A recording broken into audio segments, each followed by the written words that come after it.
I can do this, right? Like I can be relaxed. Yeah, I'm hoping I can. How's that look? You want me to start it? Yeah. For Okay. you got the gift. Cheers to another great season. Appreciate you. I appreciate you. You know I do. All right, so we back. We back. Back. Second time in the gym before we get Black Footwear Forum ready in September. Yeah. Always amazing times to sit down and chop it up with you. You know, similar to what you did for me. Yeah. I want to do the same for you. Let people know who the host is. You know, I've been blessed to be able to learn you behind the scenes. Talk about many different things, but I think that, you know, there's LaShae, who's the corporate citizen, who has been evolving and knocking down doors, which I'm proud of you because I know you've done a lot from last year to this time. Yeah. So I give you some flowers there to start. Thank you. But it always wasn't there. No. You know? The first question is just like, tell us how you got here. Like, not C-suite adjacent. I'm talking about where did it start from to where it is now. So I'm actually going to take you back to childhood. There you go. Talk to me. And, you know, I'm going to apologize now, guys, because I am emotional when I talk about my story because it has been quite the journey. Of course. And what I will say is that my parents were married, made me out of love, but divorced pretty quickly. Interesting. And I was raised for a short time by my mother to the point in which, she couldn't actually take on the responsibility any longer. Okay. And so what that ended up being is transitioning and for me to live with my father and being raised by my father from 6th grade until I graduated high school. So he was like the sole provider. He was the sole provider. So my mother lived actually in the state of Ohio, which actually kind of got me there because that's where I am now. Right. But I was raised in the state of Missouri. So I'm originally from St. Louis, Missouri, but raised in Jefferson City, Missouri. Got it. Yeah, so my dad was a lobbyist for the state of Missouri and raised me from 6th grade to till I graduated with my stepmother, my bonus mom. So I would say I have kind of, my bonus mom. Shout out to her. I love her. But because very influential into who I am today. But both sets of my parents, honestly. But for my dad at the time, before he was married, he raised me on his own. And then she came in. But she'd always been around. All that to say, I really think that who I am today is really due to being raised by a man. Solely. Very strong. Yeah. Shout out to men raising girls. Men raising daughters. I'm definitely my dad is a girl dad. So I'm the only child. I have a lot of people that I call brothers and sisters, but honestly, I'm the only child by both sets of parents. So one of the things that I'll tell you is that my dad was big on education and so and hard work. So both him and my bonus mom worked 2 jobs. My mother also worked 2 jobs in Ohio to provide me an opportunity to go to Catholic high school, which was a private high school that they had to pay for the money, where I was like one of 3 Black people within the high school. Oh, wow. Yeah. Well, so I went. What age is that? So that's 9th grade to 12th grade. So I was 14 to 18. Gotcha. Before that, I lived in the hood. Well, we still always lived in the hood. But the thing is that I lived in a duplex. I went to a middle school that was all predominantly Black. And so it was a culture shock to then go to predominantly white high school, literally one of 3.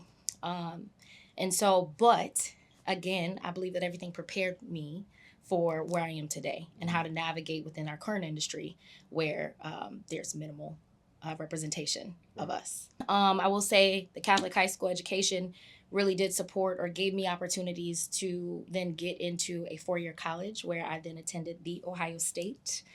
The. Make sure the V's there. The V is there. And then, but I studied biology pre-medicine. One of the things that I will say, and I talk about it freely, is that I became a mom at the age of 19. So I have my daughter very, very early, definitely teen mom, while I was states away from my father. And one of the questions that I remember vividly is like, are you sure you want to do this? You have options. You have options. And, or do you want to come? And then also, if you do you want to come home?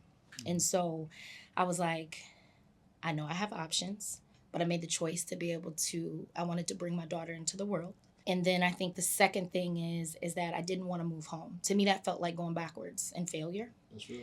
And so what I decided is that I become a single mom. So I dated her dad. He was my college sweetheart.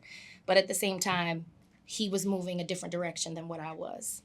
And so I raised her predominantly on my own, while still maintaining school and still getting my degree in biology pre-medicine.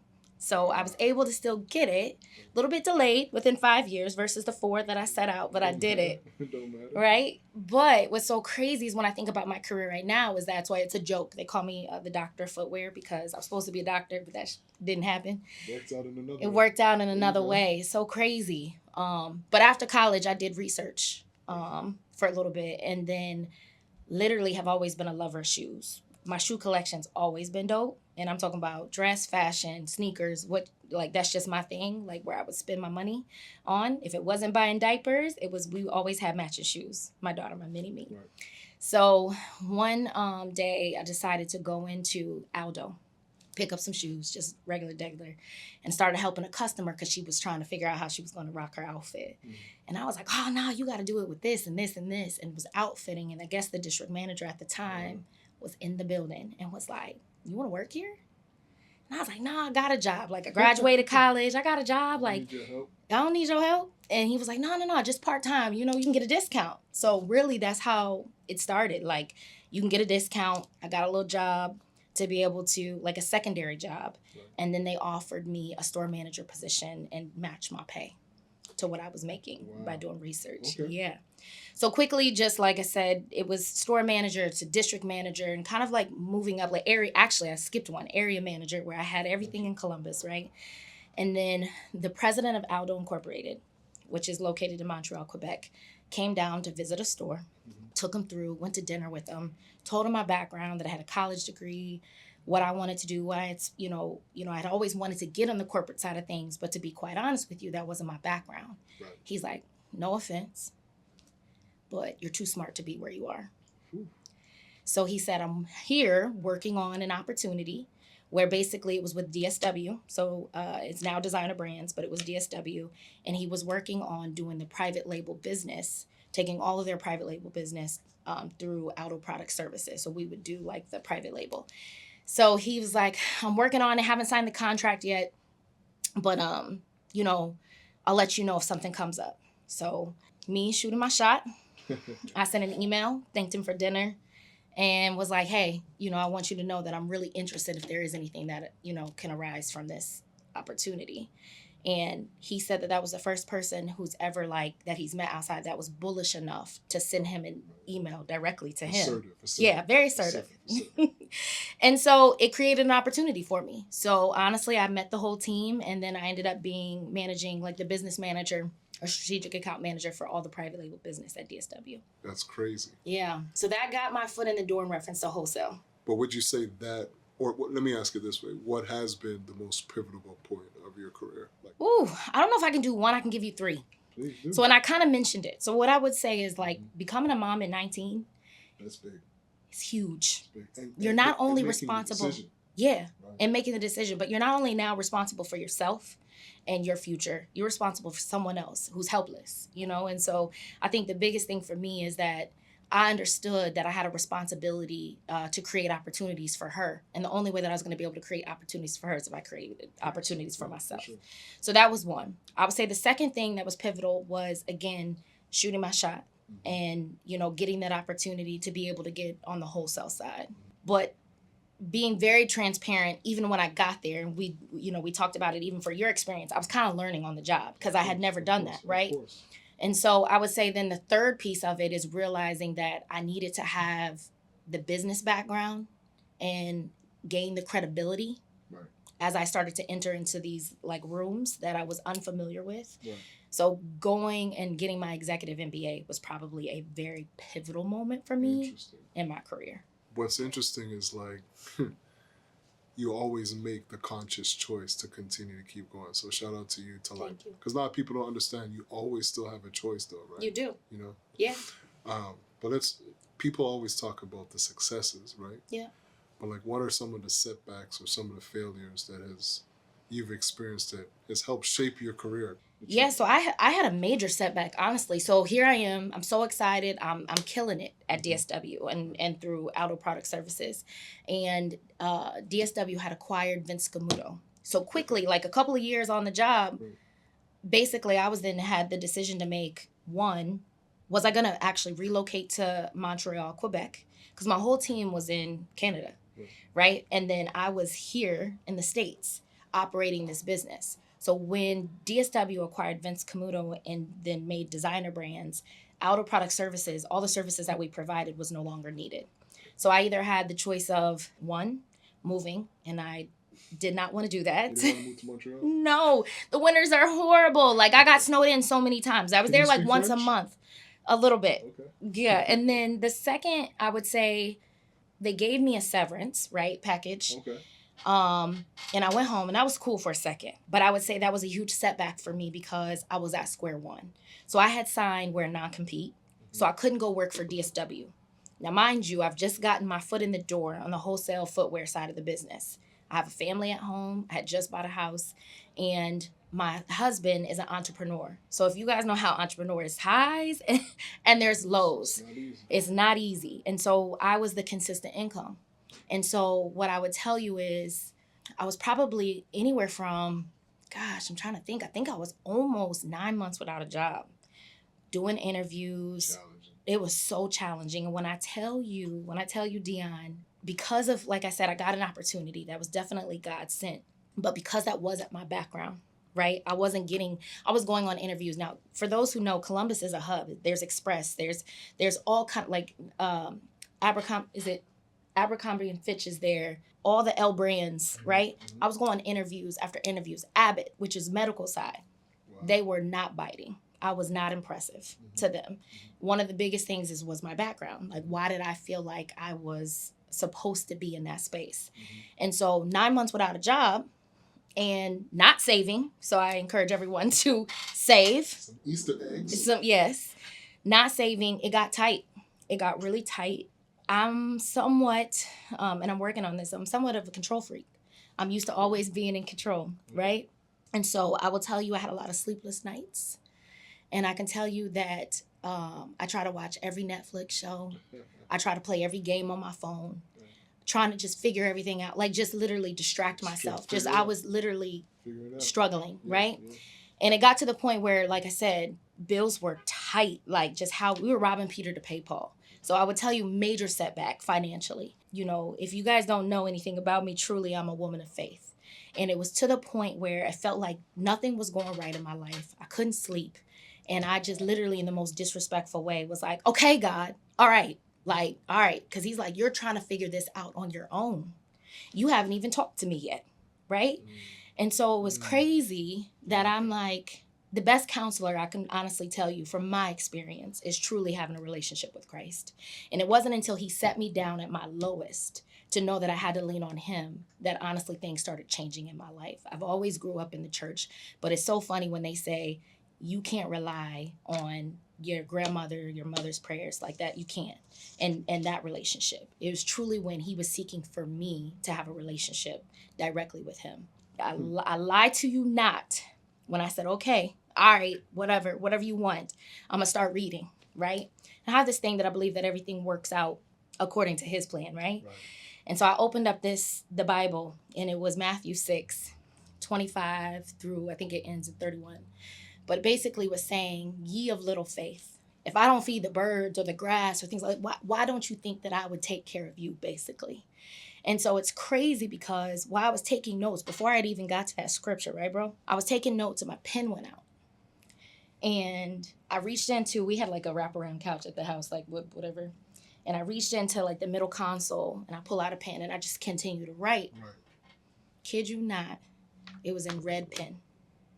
And if anybody who knows the Bible, they say when Jesus is speaking to you, it's usually outlined in red. Oh, wow. And so he was speaking directly to me when I got to that. And basically it was like, you have to relinquish the control and trust me.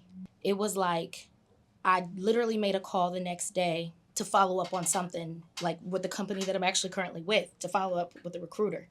And the recruiter was like, yeah, we had a meeting with you on Friday and someone mentioned your name, that they knew exactly who you were.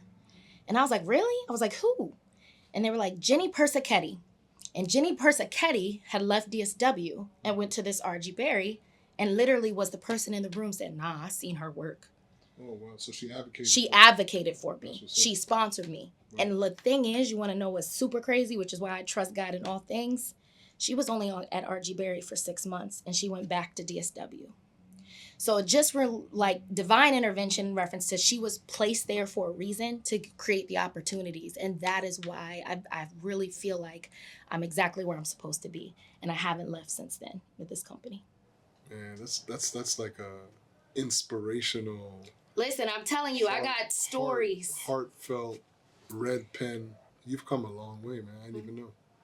But knowing all you know now, right? Like I think all of us, not just yourself, like when you start to think about success, how have success or the definition of success changed for you? Oh, significantly. So first of all, I think success is personal. And I think that it evolves over time. Right. So when I was younger, success meant to me more so like, I'm going to set a goal and I'm going to hit it. Right. I'm going to get that title that I said I'm going to get. Yep. Right? But I will say I built upon it. So it's not saying that those things aren't important to me, right, but I'm building upon those. You're expanding them. I'm expanding them. Yeah. So at this point in time, what success looks like to me is work-life balance, being able to balance both work and my family. Right. And then I would say the other thing success looks like to me is honestly through other people. Like the impact that I'm having, honestly, I want every encounter that you have with me that you leave away, like you walk away from me different, right? Like I want you to feel better or encouraged or motivated, right? Because at the end of the day, like that to me, that's what legacy is about. Legacy is going to go through my kids, but legacy is like the words that you're listening to right now, how I'm sitting here when we're talking and having our talks, right? Like, what am I leaving with you? And so that's what success, like, how did I impact you and how did you change? How did I change?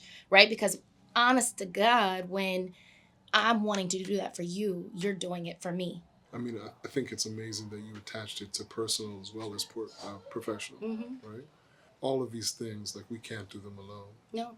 When it comes to mentorship, like what do you hang your hat on? Like how important has mentorship been to you and like you being mentors to other people? So I would say it wasn't actually until I didn't realize how important mentorship was until I actually took my executive MBA class. I ain't even gonna lie to you, right? Like, because there's always been people in my life. Right. But there was one professor that said that honestly, and much like you actually said, I believe I recall in your interview that sometimes it's not even the people that are closest to you that are going to create opportunities. It's going to be through networks or just, other people outside. And so, one, I would say, and I have to give her a shout out, my mentor is Portia Blunt, Vice President of Footwear and Apparel at Reebok. And, for those who know Portia, you know that she's busy and doing a lot of things, by even doing her own brand right now. So, she honestly is super, super, super busy. But one thing that I can honestly say that I respect the most is that she makes time for me. All the time. She makes time. Shout out B Blunt. Yes. Mm-hmm. Boss lady. She knows that's what I call her, boss lady. Like one of the things, she's a phone call away to say, am I tripping? And she'll be like, no, but you can't approach them like that. Right.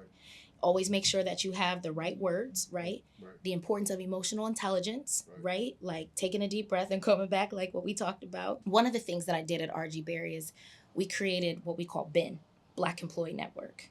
And so I utilize that platform within the company to be able to give back and mentor the young Black employees that we have in our office. Right. And so honestly, I don't think I would have necessarily just done it on my own without really seeing it through what the opportunities that honestly Portia Blunt has created for me. Who else has been mentors that maybe are not inside of the industry or like someone who's been a mentor to you? You don't have to say their name, but like that you didn't expect?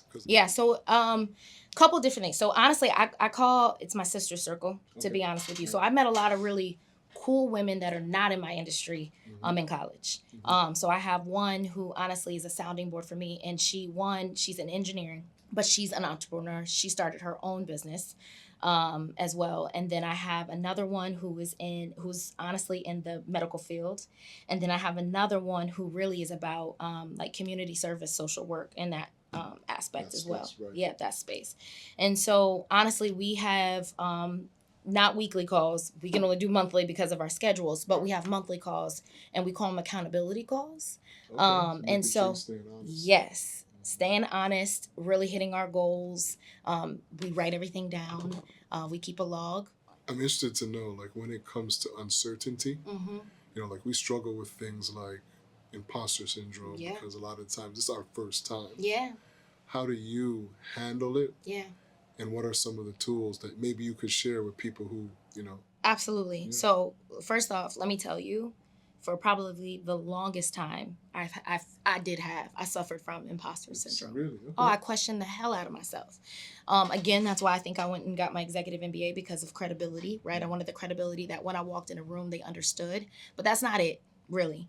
I wanted to change. I felt like I had this confidence facade that I wanted to really be genuine confidence. And so what I'll tell you is that the negative thoughts aren't going away. They're going to always come up. But one of the things that I will tell you is a tool that I utilize is say, you can't do this. You can't do that. And then in the middle, like literally I stop it. I do this probably in 10, 15 seconds. And I question my back like, hey, what? You can't do what? This is no different than what you've already overcome. Right. So it's really redirecting my thinking, changing my negative thoughts to positive. So you're having a full conversation. Full conversation with myself. That's amazing. Full conversation. And it's only like 15 seconds, but they're gonna come.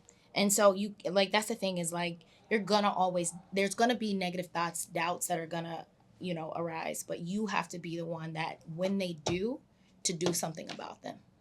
I always wanted to ask you this question I'm about to ask you. Go ahead. Because, you move so many moving parts of your life, right? Like even sometimes it's hard for us to connect because you were in China the other day, New York, you running and gunning. Yeah. You moved your daughter into, college. Shout out to you. Couple days ago. Yeah, you know what I'm saying? So like, how do you find a balance to do all of these things professionally and balance it out personally? Yeah, so I'll be very honest with you that it's a work in progress for me.